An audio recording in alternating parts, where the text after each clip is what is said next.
मंगलम भगवान वीरो मंगलम गौतमो गणे मंगलम कुंद कुंदाद्यो जैन धर्मोस्तु मंगलम सर्वमंगल मंगल्यम सर्व कल्याण कारकम प्रदानम सर्वधर्मानां जैनम जयतु शासनम बंदित्व शविसिद्धे धूमचल मनोभवम गदिम पत्ते मोक्षामि समय पाहुड़मणमा सुत केवली बणिदम नमः समय साराय स्वानुभूत्या चकास्ते चिस्वभावाय भावाय सर्वभावांतरच्छते श्रीमत् परम गंभीरम साधुवादिहामोगलांछिनम जिया त्रिलोकीनाथस्य शासनम जिन शासनम सर्वज्ञ शासन जयवंति वरिते निर्ग्रंथि शासन जयवंति वरिते यही भाव अविच्छिन्न रहता है मन में सर्वज्ञ शासन जयवंत वरिते। ससन्नाय देवादि महावीर भगवान की जय हो। श्री नेमिनाथ भगवान की जय। सो समय की चर्चा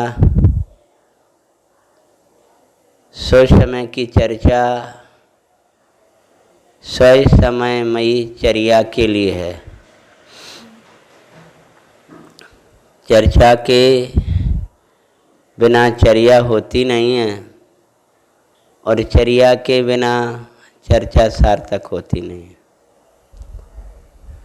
स्वयं समय रूप हमारी चर्या कैसे हो जाए, अर्थात स्वयं समय रूप हमारा बर्तन कैसे हो, ऐसा ही स्पष्टीकरण आचार्य भगवान ने किया।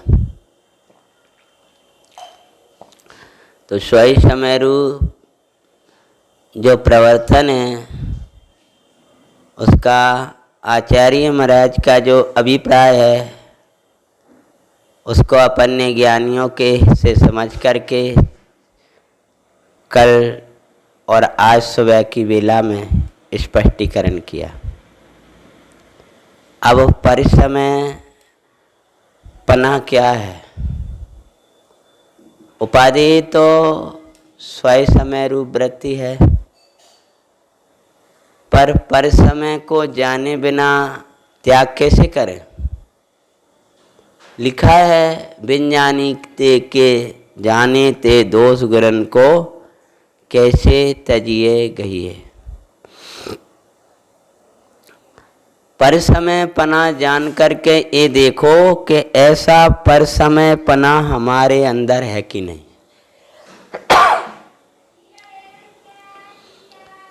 ये जो परिसमय पना है ये क्यों पैदा हुआ है? हम परिसमय तो नहीं है, हम तो समय हैं। आत्मा स्वयं समय है कि पर समय है? एक कहे स्वयं समय, दूसरा कहे पर समय है।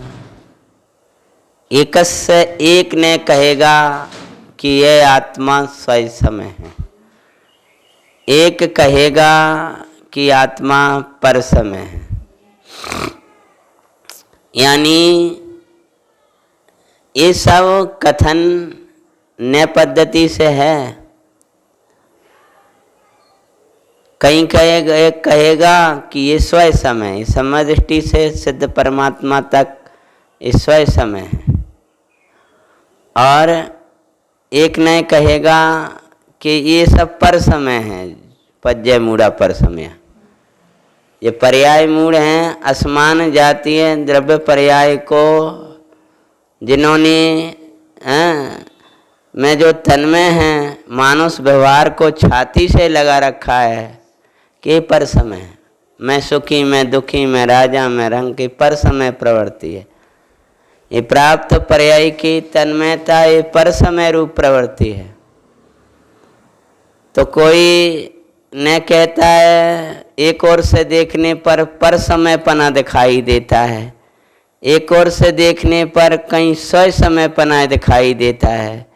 लेकिन आचार्य महाराज कहते हैं हमको तो सब समय दिखाई देते हैं, और समय भी हम देखते नहीं, हम तो समयों में समय सार देखते हैं। उसी को, उसी द्रव्य के गुण पर्यायों सहित देखना, इस समय को देखना है। और उन गुण पर्यायों से भी पार मात्र एकत्व अकेला पारनामिक द्रव्य को देखना, ये समय सार को देखना। अब उसी समय सार को जब ये जीव अपना लक्ष्य और ध्येय बनाता है, तब उसकी प्रवृत्ति स्वयं समय रूप होती है, और उसको भूल करके अन्य में जो उपयोग रमाता है, तब पर समय रूप प्रवृत्ति होती है। तो स्वयं समय रूप प्रवृत्ति की चर्चा आचार्य महाराज ने पहले की। पहले स्वयं समय बताया, फिर पर समय बताया। इसका कारण क्या कि स्वयं समय को समझे बिना पर समय पने को ही स्वयं समय मानकर बैठा है। सही नहीं बताओगे तो गलत गलत लगेगा ही नहीं। पहले पर समय को बताएं कि ये पर समय है और ये गलत है, तो उसको लगेगा नहीं ये तो स्वयं समय है, इसमें क्या है। लेकिन पहले सही बताते हैं। जब पहले सही बताया तो एक गलत है अपने आप समझ में आ गया। थोड़ा सामान्य समझाने के लिए उदाहरणों का अवलंबन लें।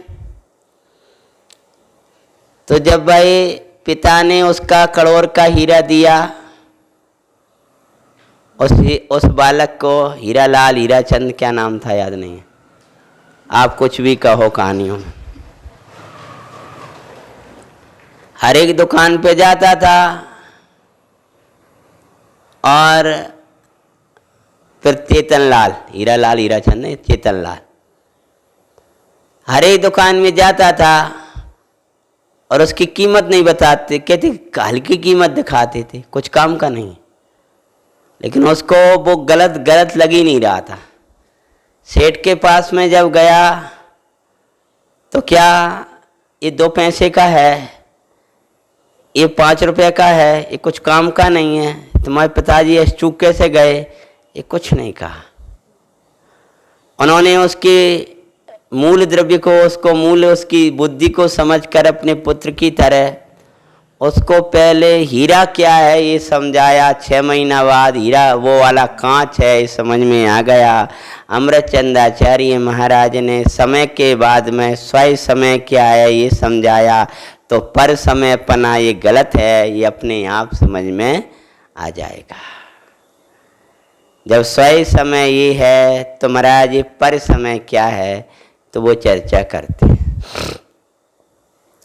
जैसे स्वयं समय ऐसे हुआ जाता है, ये पर समय का कारण क्या है, तो पर समय का मूल कारण सबसे पहले मूल में जा रहे हैं।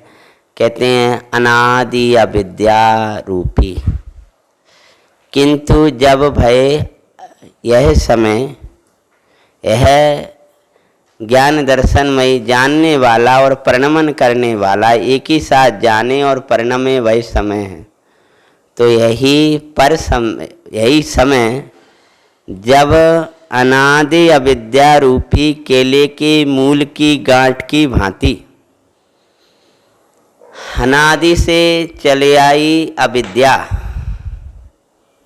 भगवान का समो शरण मिला, 11 अंग 9 पूर्व का पाठी हुआ, ज्ञानवान हो गया, लेकिन ये सब अनादि की जो अविद्या थी, वह अविद्या वैसी की वैसी चलती रही।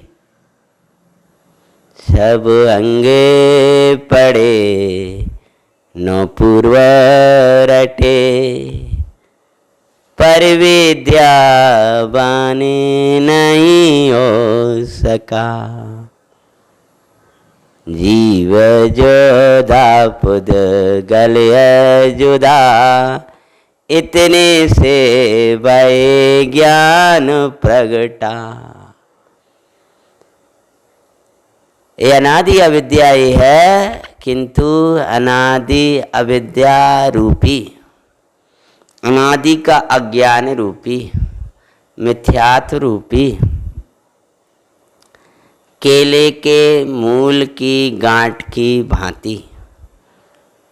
गुरुदेव ने उदाहरण स्पष्ट किया। सुबह हमने विद्वानों का नाम लिया था, उनने नाम नहीं लिया था, उनने कहाँ से पढ़ा था। गुरुदेव के उदाहरण से स्पष्ट हो गया। गुरुदेव का प्रवचन जब सुना तो पढ़ा, उसमें आया स्पष्ट। केले की गांठ होती है, पुष्ट गांठ होती है, उसमें से अनेक केले के वृक्ष निकल पड़ते हैं। गुरुदेव को लौकिक ज्ञान भी बहुत था। हाँ, तो उन्होंने उसका स्पष्टीकरण किया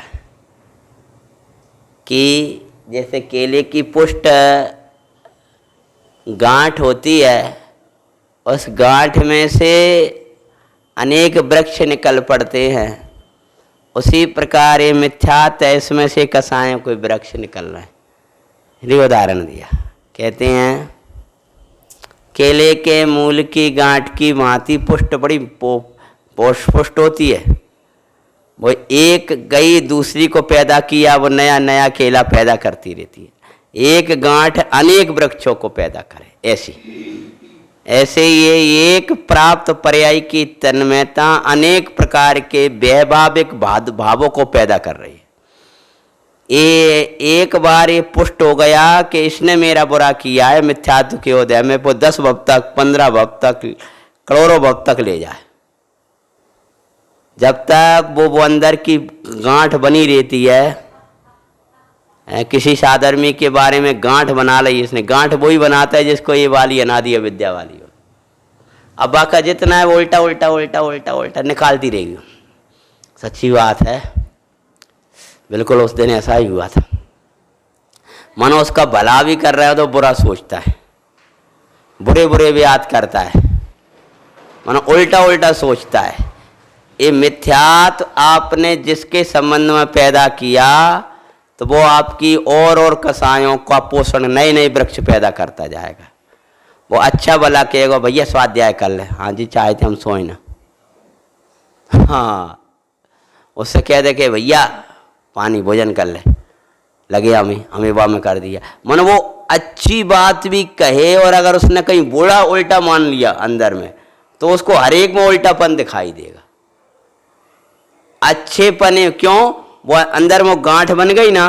क्या गांठ बन गई, ये मेरा हमेशा बुरा चाहते हैं, बस ऐसी कोई गांठ बना ली उसने। अब बना ली तो वो अच्छा भी व्यवहार करता है तो वो उल्टा होता है। इसका नाम है वो गांठ। वो गांठ मिथ्यात्व में ही बनती है, सम्यक्त में नहीं होती। सम्यक्त तो वो कोई करा भी कहता कर्म का प्रेरा है, कर्म को, वहाँ गांठ ही नहीं है। वहाँ गांठ ही नहीं है तो दिक्कत क्या होगी। दर्द तो गांठन को होता है।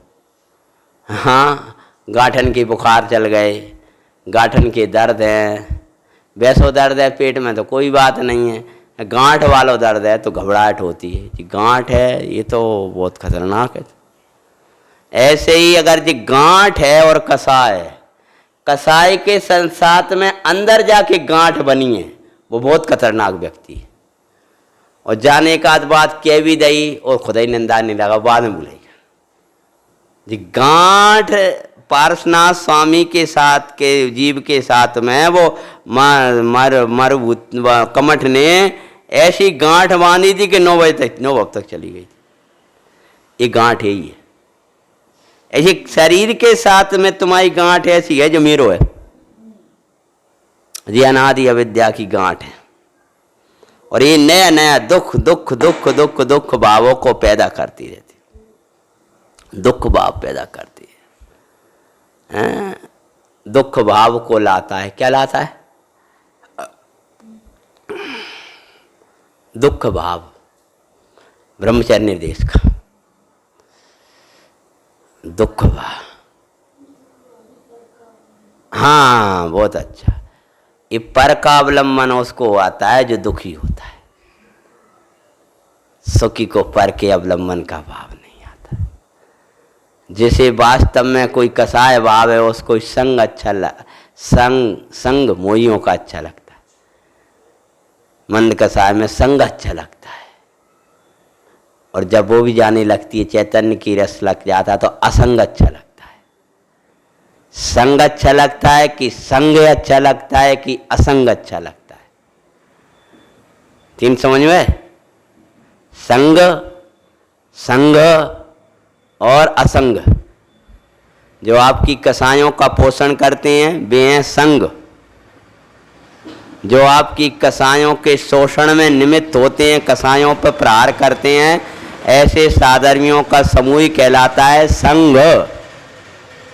और जो आपकी कसायों को मिटा दे ऐसा ज्ञायक भाव लगता है असंग। तो ये जो मिथ्यात्व है, केले के मूल की गांठ की भांति मोए मोए, उसके उदय अनुसार प्रवृत्ति, मोह के उदय अनुसार प्रवृत्ति की अधीनता से, ठीक है, जड़ मोह कर्म का उदय आया।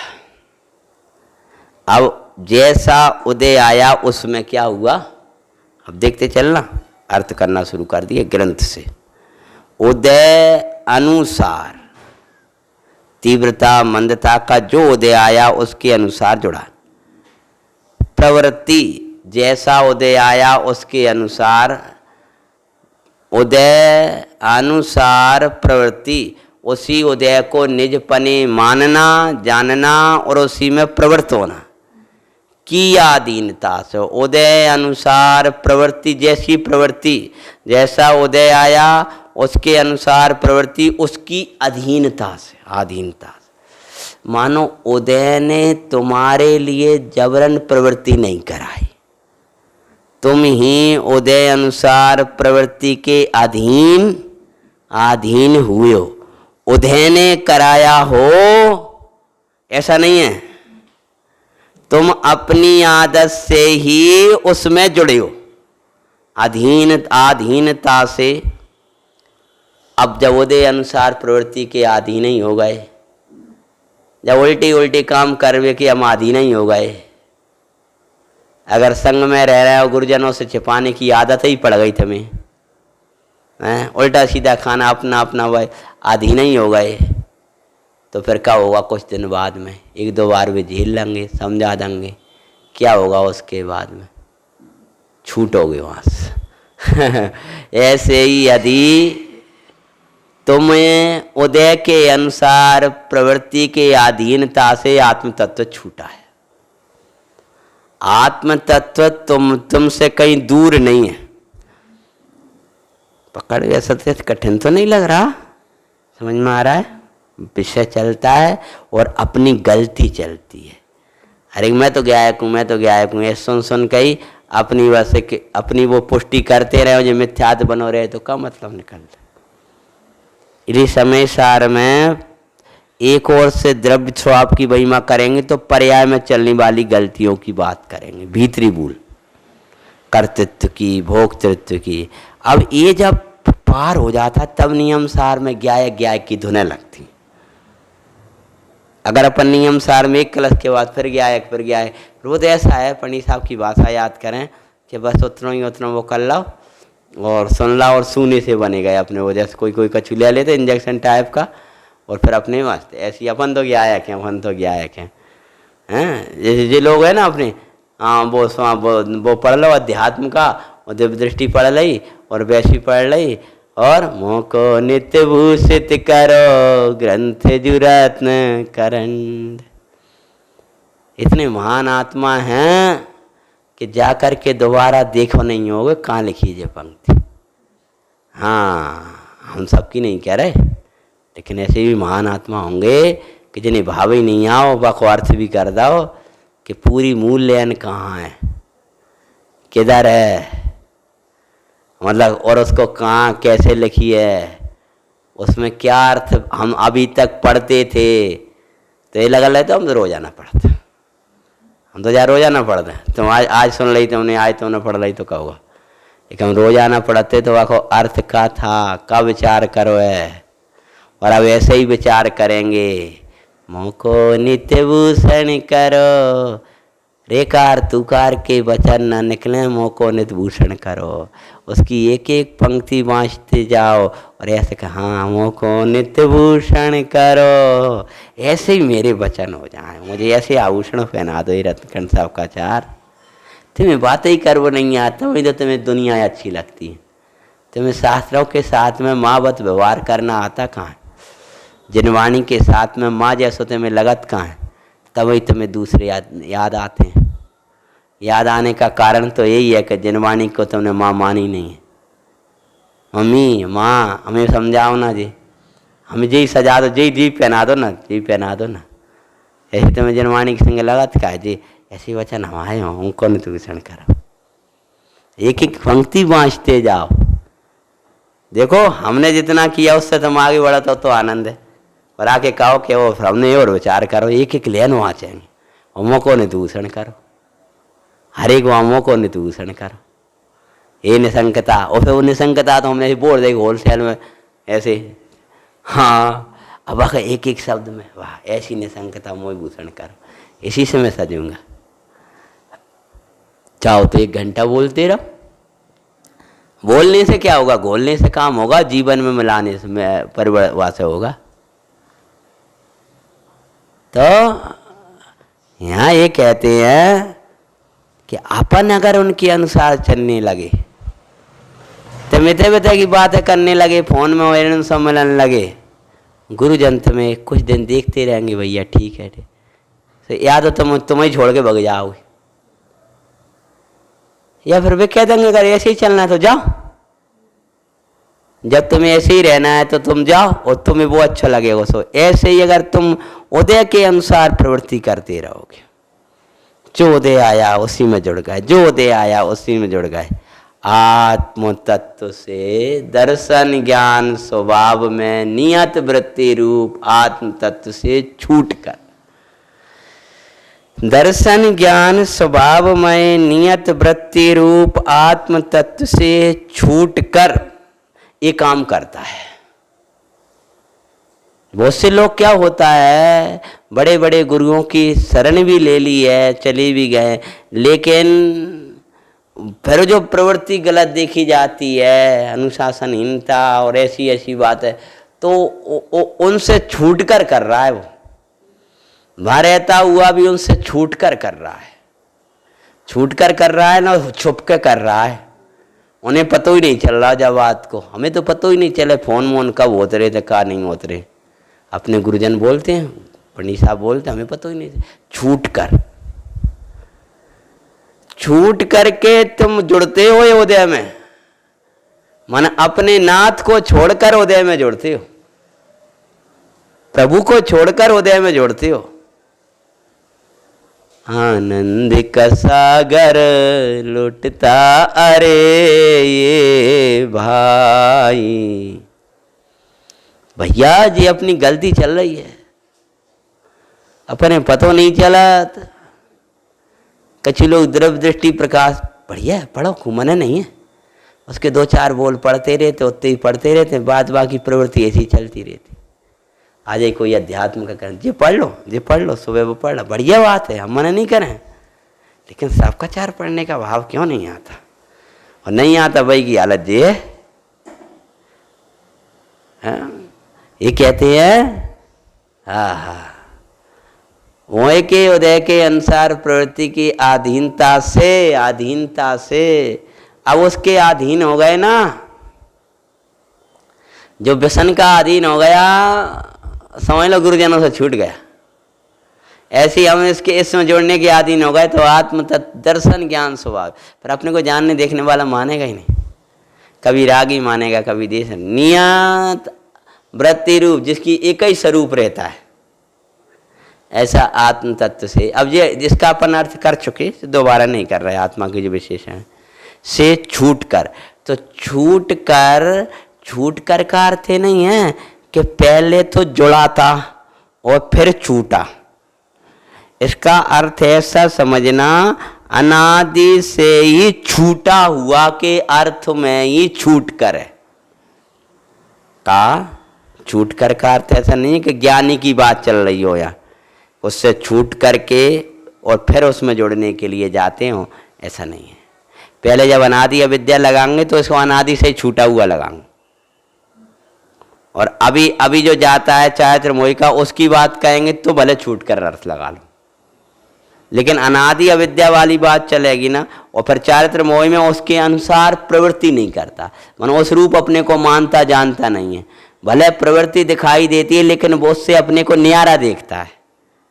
का मैं यही हूँ ऐसा नहीं मानेगा, राग देश मोह यही मैं हूँ ऐसा नहीं मानेगा। राग आएगा, मोह आएगा, ये सब आएगा, लेकिन ये मानेगा मैं ये नहीं हूँ। उसमें प्रवृत्ता हुआ नजर आएगा लेकिन उसको अपना नहीं मानेगा, उसको अच्छा नहीं मानेगा, उसके प्रति निंदा करा होगी, उसमें सुख बुद्धि नहीं मानेगा, उसको रोग जानेगा, उस भगवंतों से प्रार्थना करेगा, अंतर का पुरुषार्थ करेगा। पहले एक गोष्ठी की दो शब्द याद करो, मत छोड़ो दोनों चीजें। हाँ, पुरुषार्थ भी मत छोड़ो, प्रार्थना भी मत छोड़ो। प्रार्थना भी करो भगवान से इन विभावों से छूटने का, और भगवान ने जो मार्ग बताया उसका पुरुषार्थ भी करो। दो कहीं थी ना पहली वाली गोष्ठी में, प्रार्थना भी करेगा। प्रार्थना करके वही आधीन हो जाएगा, ये भगवान ने मीना तुम ही बचा लो, तुम ही कर लो, और फिर हम तो करेंगे पुरुषार्थ का भगवान ही, ऐसा भी नहीं, प्रार्थना भी नहीं हो, पुरुषार्थ भी नहीं। तो छूट कर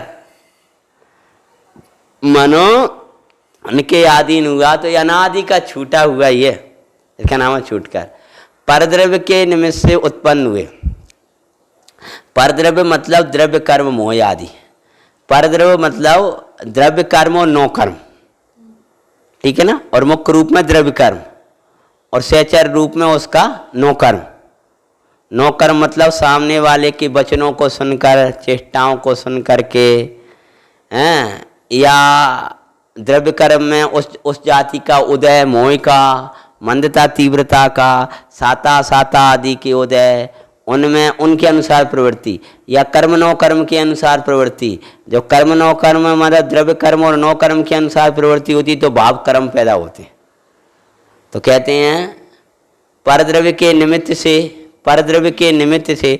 तो परद्रव्य के निमित्त जो कह रहे हैं आचार्य भगवान, तो ये परद्रव्य का निमित्त पना ही कहा है। परद्रव्य ने मोह राग देश कराए हो ऐसा नहीं है। परद्रव्य का निमित्त पना कब लागू होता है, मूल से वांचो, जब उसके अधीन होकर उस अनुसार प्रवृत्ति करते। अधीन हो जाना मतलब क्या, बस उसी के मनो रह ना पाना, जो जुड़ाना उसके बिना रह नहीं पाना। सामने वाला राग कराता हो, सामने वाला देश कराता हो, उदय कराता हो, ये बिल्कुल नहीं है। हम खुद अधीन हो गए, वो थोड़ी करा रहा है। सीता माता रावण की महल में, महल समझ लो, बगिया समझ लो, वहां कैसे सुरक्षित बैठी हैं, प्रवृत्ति नहीं करी, क्या करा सका। उदय कितना ही आता रहे, हमें रागी देशी करने में समर्थ, हम स्वयं अधीन हो जाते हैं। चंद प्रभा रानी की तरह हम अधीन समझने लगते हैं, सीता माता की तरह स्वतंत्र नहीं जानते हैं। ऐसे ये हम कर्माधीन अपने को मानते हैं, इनके बिना हमारा चलेगा नहीं, इन बिना रह नहीं सकते। अगर तुम्हें ऐसा लगे कि इन बिना नहीं रह सकते तो बस उनका संबंध विनय पाठ वाली पंक्तियों के साथ समझना। सबके बिना रह सकते हैं, किसके बिना नहीं रह सकते हैं? ये विनय है। भगवान के बिना नहीं रह सकते, ये विनय है, ये व्यवहार है। और शुद्धात्मा के बिना नहीं रह सकते हैं, ये परमार्थ है। ज्ञानियों ने दोनों पंक्ति लिखी है। तुम बिन में व्याकुल भयो जैसे जल बिन मीन। एक दिन सब्जी में नमक नहीं पड़े रह जाएंगे, एक दिन भोजन न मिले रह जाएंगे भगवान, कोई हमसे बोले ना रह जाएंगे, पर हम तुम्हारे वचन घोले ना तो नहीं रह पाएंगे। कोई हमसे बोले ना रह जाएंगे, कोई बोलो नहीं है, लेकिन आप ना बोलो तो नहीं रह पाएंगे। आप ना बोलो मतलब आपकी वाणी ना सुने तो नहीं रह पाएंगे। तुम बिन मैं व्याकुल भयो, जैसे जल बिन मीन। जन्म जरा मेरी अरो मोई कर स्वाधीन। मुनि मुद्रा बिन हृदय तड़पे, जैसे जल बिन मीन रे। सहज सदा स्वाधीन रे। दोनों पंक्ति ज्ञानियों की है, कोई बना के नहीं बोल रहा है। मुनि मुद्रा बिन हृदय, आत्मा में रमे बिना हम तड़प रहे हैं।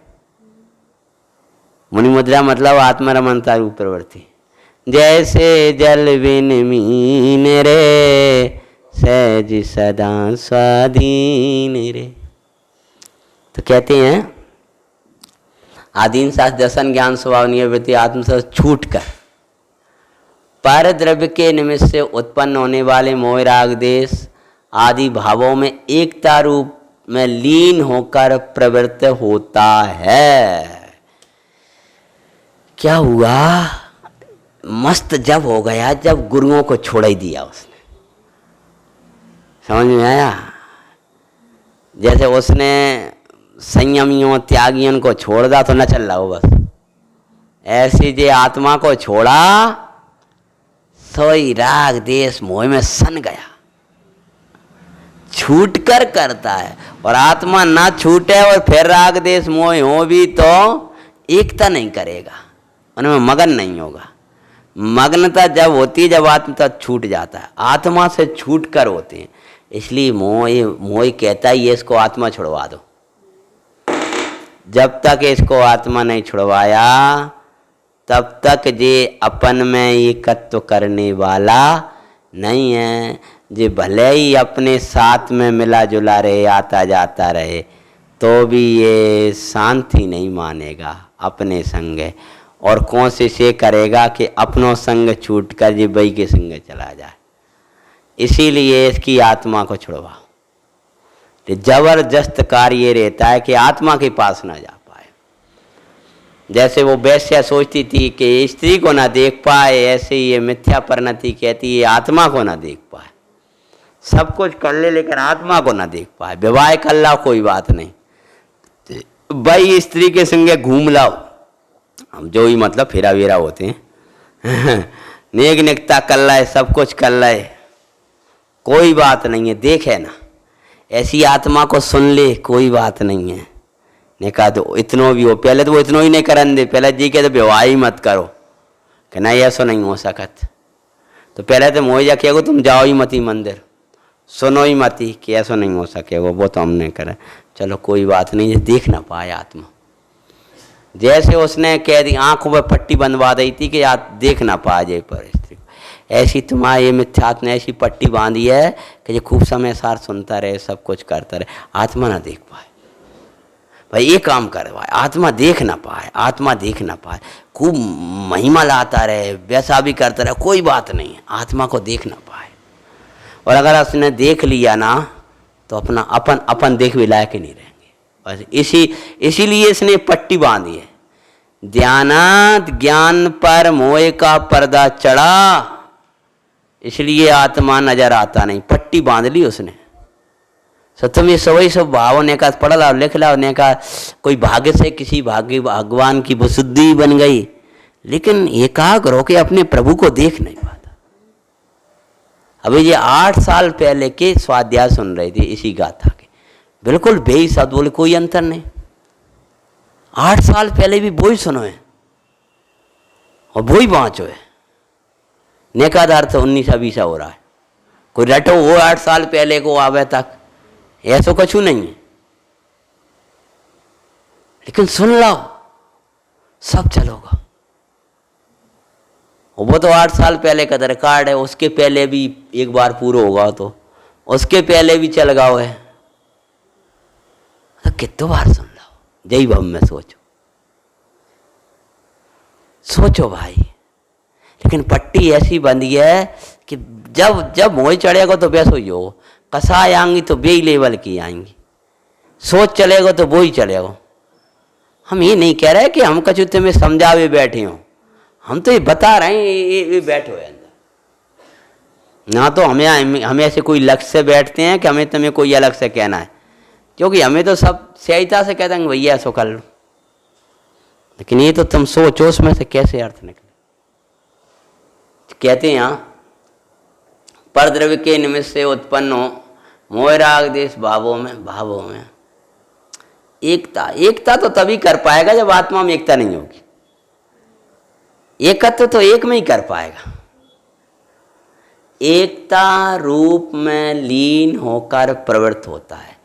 ये मोह है सो मैं ही हूँ, ये राग है सो मैं ही हूँ, ये द्वेष है सो मैं ही हूँ, ये कसाय भाव है सो मैं ही हूँ, ये मंदता तीव्रता के परिणाम है सो मैं ही हूँ या मेरे ही हैं। इसका नाम है एकता। एकता समझ में आया? एकत्व। जैसे भाई आज ये जानने वाला है, ज्ञाता है सो तो मैं ही हूँ, दृष्टा है सो तो मैं ही हूँ। इस ज्ञान को ज्ञाय किस समय के मोह निर्ममता कहें। कहाँ की गाथा है? अरे ये तो यहाँ की तो है, मोक्षाधिकार। चेतक है सो तो मैं ही हूँ, जिस भांति पर से पृथक किया ऐसे उसी भांति अपने को ग्रहण कर। मोक्षाधिकार की गाथा में रस भरा है, सब में ही रस है। निर्जराधिकार आएगा वो भी विश्व के ऊपर तैरा है। क्या अद्भुत है समय सार। ये तो अच्छो ग्रंथ में लगाओ और तुम शब्द सब वहाँ चलाओ, वही चलत रही था। कैसे अच्छी बात नहीं। कहते हैं छूट कर मोह राग देश आदि भावों में असंख्यात प्रकार आदि कहकर असंख्यात लोक प्रमाण वैभाविक भावों में जितना आता है, ये मैं ही हूँ, ये मैं ही हूँ, ये मैं ही हूँ, ये मैं ही हूँ, ये लगता है उसके अंदर। क्यों? ये मैं ज्ञायक दर्शन ज्ञानमय, दर्शन ज्ञान स्वभाव में नियत वृत्ति रूप आत्म तत्व ये मैं हूँ, ऐसी एकता नहीं करता। इसलिए जो आता है वो परिणाम ये मैं ही हूँ, इसलिए यही तो मैं हूँ, इसलिए उसके पोषण का भाव आता है। जो ये न लगे कि मैं हूँ, बीमारी आती है तो भाई भगावे को भाव कैसे आता है? दवा खाएगा, जा डॉक्टर से बात करेगा, बा डॉक्टर से बात करेगा, ये मानता है ये मेरी अवस्था नहीं है, यही मानता है ये मेरी अवस्था नहीं है। नहीं, लौकिक व्यवहार की अपेक्षा कह रहे हैं, इस शरीर की मूल अवस्था नहीं है स्वस्थ अस्वस्थ रहना। बुखार आ गया, ये कोई शरीर की अवस्था नहीं है, ये शरीर की मूल अवस्था नहीं है, विकृति है, तई फोन लगाएगा। ऐसे ये राग देश मोह है, ये आत्मा की अवस्था नहीं है, ये विकृति है। तो गुरुजनों से बात करेगा, मिटा ही नहीं रहा। 2 दिन हो गए साहब, 3 दिन हो गए, उतरा ही नहीं रहा साहब, 8-10 दिन हो गए, अब तो उतरा ही नहीं रहा। मरना है का होना है, अब तो अनादि हो गया, बुखार चढ़ो वही कोई मतलब नहीं है। इसका मतलब है तुमने अस्वस्थता को स्वस्थता मान लिया। कुछ समझ में आई? हाँ, उसको भी वैसा ही मान लिया। ठसका तो आते ही रहते हैं, कच्ची बात नहीं, टेंशन खत्म। वो तो आ ही जाते का ठसका, तो वो कुछ नहीं। हम याद अस्सी है, थोड़ा सी गला में खराश हो जाते, तो उसने ही मान लिया कि कोई वो नहीं, तो उसको दूर करने का भी प्रयास नहीं होगा। जिस राग देश मोह में ही एकत्व करके बैठ गया तो दूर करने का प्रयास नहीं होगा। और एकत्व जब होता है जब जब अपने में एकत्व नहीं हो। जो तू आत्म तत्व से छूटेगा तो मोह तुझे मिलेगा, जो तू आत्म तत्व से छूटा सो राग तुझे मिलेगा भयंकर वाला, जो तू आत्म तत्व से छूटा तो द्वेष आएगा तुझे, हैं बरो जे बरो जहाँ से उठो वहाँ से उठो, द्वेष मिलेगा तुझे। जो तू आत्म तत्व से छूटा, जो अपने महल के प्रकाश से गलियों में गया तो अंधेरा अंधेरा मिलेगा और लुटेरे में रहेंगे रात को। जो घर छोड़ा सोई लुटेरे मिले, जो चैतन्य छोड़ा सोई ये मिले। और ऐसे गाफिल हो जाओगे कि उन्हीं को अपनो मान करके बैठ जाओ। भी हाथ पांव तोड़ देंगे, उन्हें खाद भोजन देते रहेंगे और ये समझोगे जी हमारे हितैषी हैं। गलियों में घूमते हुए कुछ ऐसा व्यवहार करेंगे तुम्हारे साथ में भी कि अरे बेटा कितने से निकल, चलो हम तुम्हें चलते हैं, और हाथ पांव तोड़वा देंगे किसी से। दो व्यक्ति आएंगे, आके उनकी पिटाई करेंगे और पिटाई करते करते पांव तोड़ देंगे, वाकई पांव तोड़ देंगे। तब तीसरा आ जाएगा, ये बच्चे को क्यों मार रहे हो, बच्चे को मार क्यों रहे हो। बड़ा भोला सा बच्चा, क्या बेटा क्या बात है, मम्मी छूट गए पापा छूट गए, घर से भाग गया, इनने मुझे टोपी की दी, चलो दुष्टो भागो, दो चार करके भगा देंगे। अब तेरे पाँव तो टूटे गए तो चल तू वहाँ बैठ जाना बेटा मेरा सहयोग। अरे अंकल तुमने तो मुझे बचाया। मारने वाले हैं सब, बोले जाके वहाँ बैठा देगा। चाहे द्वेष हो चाहे राग हो, सब मारने वाले। कछु समझ में आया। दो बुरे लग रहे हैं और एक अच्छो लग रहा हो, लेकिन टोर रहे हैं वे। बाने पांव टोरे हैं और बाने भीख मांगना सिखाया है। ऐसे ही ये पाप का उदय पैर तोड़ता है और पुण्य का उदय भीख मांगना सिखवाता है। जे ले आओ और ले आओ, बढ़िया है बढ़िया, ये बहुत अच्छे। एक ने तुम्हारे बोलो उठा कर अलग कर दिया तो वहाँ पंखा बंद सब बंद कर दो, और एक ने चालू कर दो। हैं ठोरे वाले दो ही की दो, समझ गए ना। लगा जी नजारा उसे ही कह रहे क्या कर रहे। माने एक ने तुम्हारी इंद्रिय साधन को छुड़वाया और एक ने दे दिए, दोनों ही मारे वारे हैं। एक ने पैर तोड़े और एक ने भीख मांगना सिखाया। पैर क्यों, उसको उतना ही चाहिए था कि इसके पांव टूट जाए पर अजी खूब भीख मांगेगा। ऐसी द्वेष ने एक पाप का उदय आया तो उसको आत्म तत्व से छुड़ाकर और पुण्य के उदय ने में लटका दिया उसको। तो आत्म तत्व से यदि छूटा, यदि तत्व विचार से छूटा तो कुविचार आएंगे, यदि सत्संग से छूटा तो कुसंग में जाएगा। ऐसी आत्म तत्व से छूटा तो राग देश मोह रूप प्रवृत्ति होगी। ज्ञान में तेरी प्रवृत्ति नहीं होगी तो रागातिक में होगी। कहते हैं देखो पुनः देखो किसके कारण हो रहा है पूरा खेल, अविद्या रूपी। उससे एक के बाद एक मोह निकलता है, उसके बाद में क्या होता है, उससे अपनी आत्म तत्व से छूट करके फिर क्या करता है कि राग देश मोह आदि में एकता रूप में लीन हो करके, ये राग है सो मैं हूँ, देश है सो मैं हूँ, मोह है सो मैं हूँ, क्रोध है सो मैं हूँ, इसका नाम है एकता रूप प्रवृत्त होता है। तब पुद्गल के प्रदेशों में स्थित होने से, पुद्गल का प्रदेश मतलब कर्मांड वर्गना, उदय आता है। उसी रूप अपने को मानना, उसी रूप अपने को जानना और उसी में मगन रहना, इसका नाम है उनमें स्थित होगा। स्थित होने से युग पद, बस जो आया उन्हीं में स्थित रहा। जो घर में रहो, जो मकान में रहो, लड़का में रहो, बच्चा में रहो, ये गर्मी मेरी, सर्दी मेरी, उदय में रहो, कर्म में रहो, साता मेरी, साता मेरी, ये क्या है पुद्गल के प्रदेशों में स्थित। स्थित मतलब भाई मैं हूँ, मानना जानना और उसी में को अपने अनुकूल मानकर राग करना, उसी को प्रतिकूल मानकर द्वेष करना, ये होगा प्रवृत्ति चारित्र, मिथ्या चारित्र। उसी को अपना मानना, पुद्गल क्षेत्र को उसी को अपनो जानना और उन्हीं में उन्हीं की अनुकूल अवस्था में राग और प्रतिकूल दशा में द्वेष, इसका नाम मिथ्या चारित्र, मिथ्या दर्शन, मिथ्या ज्ञान और मिथ्याचार। तो कहते हैं पुद्गल प्रदेशों में स्थित होकर स्थित होने से आत्म तत्व को क्या करा, छूटकर मिथ्यात्व पुरुषार्थ, उल्टो पुरुषार्थ जगवाता है, जैसे मौसम में पुरुषार्थ जगाया था, ये मिथ्या उल्टा छोड़ा और इसमें स्थित होकर के युग पद एकत्व पूर्वक जानता है। युग पद उन्हीं को एकत्व, यही मैं हूँ ऐसा जानता है और पर से एकत्व पूर्वक परिणमित होता हुआ, उसी रूप में परिणमित होता हुआ, मन उसी रूप मानता हुआ पर समय है। इस प्रकार से ये पर समयपना है। इसके मूल में अनादि अविद्या मोह। फिर उसके बाद ये पूरी कहानियाँ शुरू हुई हैं। आध घंटा बहुत व्याख्या कर ली, पुनः नहीं दोहराएंगे। ऐसा पर समय है। इसकी व्याख्या इसलिए ज़्यादा नहीं भी करना है कि ये चल ही रहा है।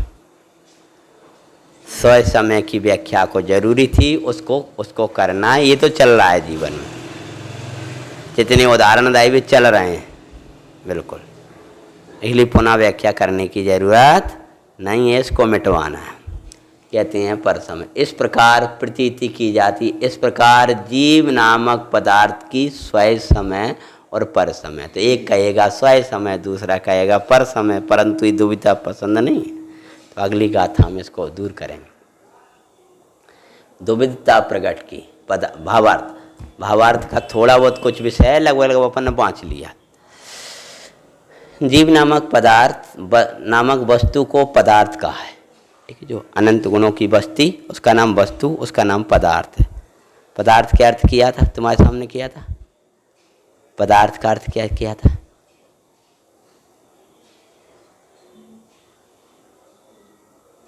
अर्थ पद, द्रव्य गुण और पर्याय सहित जो जीव है उसका नाम है जीव पदार्थ। अर्थ का अर्थ द्रव्य गुण पर्याय भी तो है। तो ऐसा जीव पद जो अर्थ सहित है, मतलब गुण और पर्यायों सहित द्रव्य, उसके गुण पर्याय, उसका नाम है जीव पदार्थ। जहाँ गुण पर्यायों सहित समूचा जीव की बात करें उसको जीव पदार्थ, उससे निराले की बात करें तो जीव तत्व। ये पहले अपन व्याख्या कर चुके हैं। तो कहते हैं वह वस्तु है जीव, इस प्रकार अक्षरों को समूहित पद है जीव पद। फिर अर्थ में वो आ गए थे। और उस पद से जो द्रव्य गुण पर्याय रूप अनेकांत स्वरूप निश्चित की जाए वह पदार्थ। देखो स्पष्ट हो गया क्या कह रहे हैं। पद जीव और अर्थ का अर्थ कर रहे हैं पंडित जी साहब द्रव्य गुण पर्याय रूप अनेकांत स्वरूप। तो बेटे देखते चलो, छूट रहे हैं। द्रव्य और पर्याय रूप, द्रव्य पर्याय रूप, बहुत अच्छा हैं। द्रव्य गुणदोषी में आ गए द्रव्य के साथ। तो उसकी अर्थ का अर्थ कर रहे हैं द्रव्य और पर्याय स्वरूप अनेकांत स्वरूप से निर्णय किया जाए, उसका नाम है जीव पदार्थ। कहीं समझ में आओ नहीं आओ, कितना अच्छा सरल तो है। देखो क्या कहते हैं। जीव ये तो है अक्षरों का समूह पद। जीव ये दो अक्षर का समूह हुआ क्या? पद। अब अर्थ पदार्थ है, जीव है पदार्थ। कितना अच्छा अर्थ किया पंडित जी ने। तो जीव हुआ पद और अर्थ कैसा? द्रव्य पर्याय रूप अनेकांत स्वरूपता निश्चित की जाए। उस जीव की द्रव्य उसका और उसका पर्याय दोनों, उसका जो अनेकांत स्वरूप है उसका निश्चित कराए, उसका नाम है पदार्थ। तो जीव पदार्थ, समझ गए। तो जीव हुआ पद और अर्थ मतलब उसका द्रव्य और पर्याय सहित अनेकांतमय निश्चित किया जाता है, उसका नाम है जीव पदार्थ। तो जीव पदार्थ की जब चर्चा चलेगी तब हाँ द्रव्य पर्याय स्वरूप जीव की को निश्चित करने का नाम जीव पदार्थ है। और पर्याय बिना मात्र जो दृष्टि का विषय जीव है उसकी जब चर्चा चले तब जीव तत्व। ये जीव पदार्थ दृष्टि का विषय नहीं है, ये तो समझा जाता है अनेकांश से, प्रमाण से। दृष्टि का विषय तो उस पर्याय बिना का जो पारनामिक द्रव्यमयी जीव है वो है। लेकिन ये अनेकांत स्वरूप जीव पदार्थ का निश्चय जब तक नहीं होगा तब तक वो दृष्टि का विषय भी ख्याल में नहीं आएगा।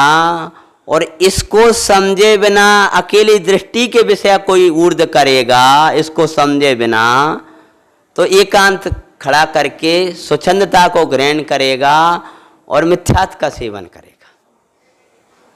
पहले उसका द्रव्य पर्यायात्मक समूचा स्वरूप समझे, प्रमाण से उस वस्तु को समझे, पश्चात पर्यार्थिक न्यायको की आंख को बंद करके खुली हुई द्रव्यार्थिक चक्षु से अपनी प्रभु को देखे।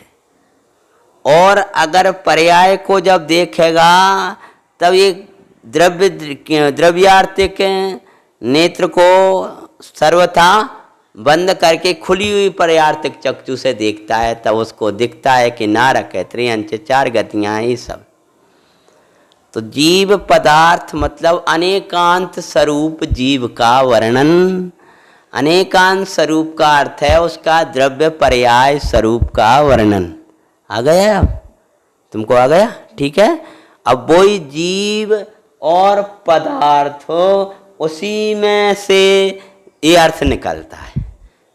पद बराबर जीव और अर्थ बराबर द्रव्य पर्यायात्मक। ऐसा जीव जो द्रव्य पर्यायात्मक है बराबर वर्णन किया अनेकांतमयी बराबर जीव पदार्थ। कितना अच्छा शब्द स्टोर, ठीक है ना? हाँ हाँ। कहते हैं भाई जीव पदार्थ उत्पाद व द्रव्यमयी सत्ता स्वरूप है। अब वो जीव पदार्थ की बात कर रहे हैं ना, वो समय वाला। वो जीव पदार्थ कैसा है? उत्पाद व द्रव्य सत्तामयी, 7 प्रकार को बता रहे। दर्शन ज्ञानमयी चेतना स्वरूप है, ठीक है। तीसरा विशेषण अनंत धर्म स्वरूप द्रव्य है,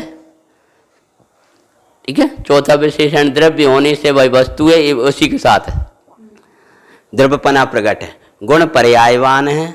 आप कहोगे इतने जल्दी क्या पढ़ रहे हो, कई बार वांचता हो जाए, ठीक है ना। उसका सुपर प्रकाश ज्ञान अनेकाकार रूप एक है। और भय जीव पदार्थ आकाश आदिक से भिन्न असाधारण चैतन्य स्वरूप है। आपको टीका के वचन याद ना रह पाए तो ये याद करना, ठीक है, इतना तो याद रहना ही चाहिए।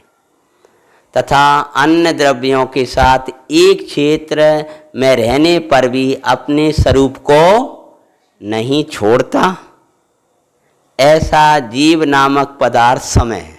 ये 7 विशेषण सहित वर्णन किया किसका? समय का। जब वह अपने स्वभाव में स्थित हो तो सो समय है, और पर स्वभाव यानी राग देश मोह रूप होकर रहे तब पर समय। इस प्रकार जीव की दुविधता आती है। टीका का सार जैसे नाचार्य टीका। अब यहाँ दूसरी गाथा के पूर्वार्ध द्वारा स्वय समय तथा उत्तरार्ध द्वारा पर समय का कथन करता हूँ। जैसे नाचार्य महाराज स्वय समय का ऐसा अभिप्राय मन में धारण करके आचार्य देव गाथा सूत्र कहते हैं। सबसे पहले जीवो चरित दंसन नानठ दो तम ही ससमयम जान। तो जीवो एक एक का अर्थ करेंगे। जीवो अर्थात शुद्ध निश्चय ने से शुद्ध बुद्धि एक स्वभाव रूप निश्चय प्राण के द्वारा जीवो जिये। जीवो जीव जानता है और मरो मरो करत रहे। नाम ही तेरो जीव है तो ये मरना तेरे भाग्य में ही नहीं है। तो ये मरा मरा जबरदस्ती मरे जा रहा, मन न जाऊं। इतने लोग मर रहे हैं, मरी फैल रही है, मरी फैल रही है। अरे मरी जाए आए वाह आए, मेरे जीव को मरी आती नहीं है। ये जीवों का इतना निर्णय हो जाए कि लाखों वर्षों तक जीऊं या मृत्यु आजी आ जावे। ये जीव का निर्णय कर लो ऐसा। बना है तो बना रन दो, मौत आ जाएगी जा तो कोई दिक्कत नहीं। जीवो अब भाई खूब आनंद पूर्वक जियो और जहाँ जाएंगे वहाँ जिएंगे, हम तो जिएंगे। जीवो मतलब जियो, जियो और जीने दो। ना खुद राग देश करो ना दूसरे को करने दो। इसका नाम है जी और जीने दो। ना किसी खुद से हम कसाय रूप पढ़ने में तो और ना दूसरे की कसाय में निमित्त बनो। और जो स्वयं राग देश कर रहा है, कसाय मर रहा है, दूसरे ने कहा मारो, मार रहा हो, मर रहा है। क्योंकि भाव मरण को तो मरण जानती नहीं। जियो मतलब खुद भी बड़ी आनंद से तत्वपूर्वक वस्तु स्वरूप विचार, और सबको भी जी को भैया सब पढ़ने मन हुआ, जो गया वो जान दो, उसको भी प्रसन्न रखो। तुमने बिगाड़ दो, तुमसे कही थी, माने नहीं, क्या को मार रहा, जो हो गया तो जियो। ज्ञानी सदा प्रसन्न रह करके वस्तु स्वरूप को विचार करती हुई जीते हैं, और वस्तु स्वरूप को विचार कराते हुए सबको जीवित रखते हैं। मतलब कोई उनके सानिध्य में दुखी नहीं रहता है, कोई मरता नहीं है। मतलब कोई भी राग देश मोह पैदा नहीं करता अपने परिणामन में। देवी वस्तु स्वरूप का विचार करते हुए जीवित रहते हैं। जीवित रहने का अर्थ है परिणामन में राग देश मोह का पैदा ना होना। क्योंकि राग देश मोह भाव का पैदा होना, इसका नाम ही अपने भाव प्राण का घात, व्यवहार न से इसी को मरण कहते हैं। वास्तव में परमार्थ से तो जीव मरता ही नहीं है। व्यवहार मरण भी ध्येय के वियोग को मरण कहता है। अरे मरण तो जब होता है जब गर्मी लगती है और द्वेष आता है। मरण तो जब होता है और जब एकदम ठंडी हवा चले और लगे वाह मजा आएगा, मौसम तो बढ़िया होगा, ये मरण है। राग देश का पैदा होना, इसका नाम मरण है। लेकिन भगवान आत्मा कैसा है, तकलीफ हो रही है? उठ जाओ, हो रही हो तो क्या कह रहे हैं? शुद्ध निश्चय ने से शुद्ध बुद्धि एक स्वभावी निश्चित निश्चय प्राण के द्वारा, निश्चय प्राण के द्वारा तथा अशुद्ध निश्चय ने से, जे निश्चय प्राण है तुम्हारे क्या है? शुद्ध बुद्धि एक रूप रहना, ज्ञान दर्शन आनंद रूप निश्चय प्राण के द्वारा तथा अशुद्ध निश्चय ने से क्षयोपशमिक अशुद्ध प्राण के द्वारा अनुपचरित असद्भूत व्यवहार ने से यथा संभव द्रव्य प्राण, ठीक है ना, द्वारा जो वर्तमान में जीवित है, त्रिकाल तो जीवित है, और दूसरा क्या कहा? अशुद्ध निश्चय ने से क्षौक्षमिक प्राण है के द्वारा और अनुपचरित सद्भूत व्यवहार ने से यथासंभव जो द्रव्य प्राण आयु कर्म से द्वारा वर्तमान में जीवित है, भविष्य में जीवित रहेगा, और भूतकाल में जीवित था वह जीव है। व्यवहार ने से ऐसे जीता है, और परमार्थ से तो अपने दर्शन ज्ञान में जीवित है, वह जीव है। ये चौष में क्या है इसका अर्थ बाद में बताएंगे, ठीक है। चारेत दंशन नानठ दो तमी ससमयम जान। फिर आगे कहते हैं कि ऐसा जीव, सबसे पहले तो जीव शब्द की व्याख्या करिए, जीवो। फिर कहेंगे चरित, जीवो चरित दंशन नानठ दो तमी ससमयम जान।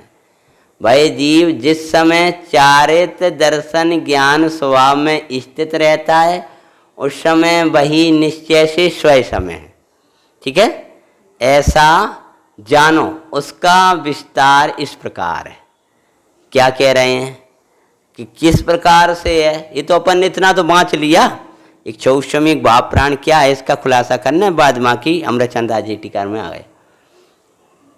विशुद्ध ज्ञान दर्शन स्वभावी निज परमात्मा में रुचि रूप सम्यक दर्शन है, उसी में रागादि रहे स्वयं संवेदन वह सम्यक ज्ञान है, और उसमें जो निश्चित अनुभूति वीतरागता रूप सम्यक चारित्र है। इस प्रकार कहे गए लक्षण वाले निश्चय रत्नात्रय से परिणत जीव पदार्थ को ये शिष्य स्वयं समय जानो।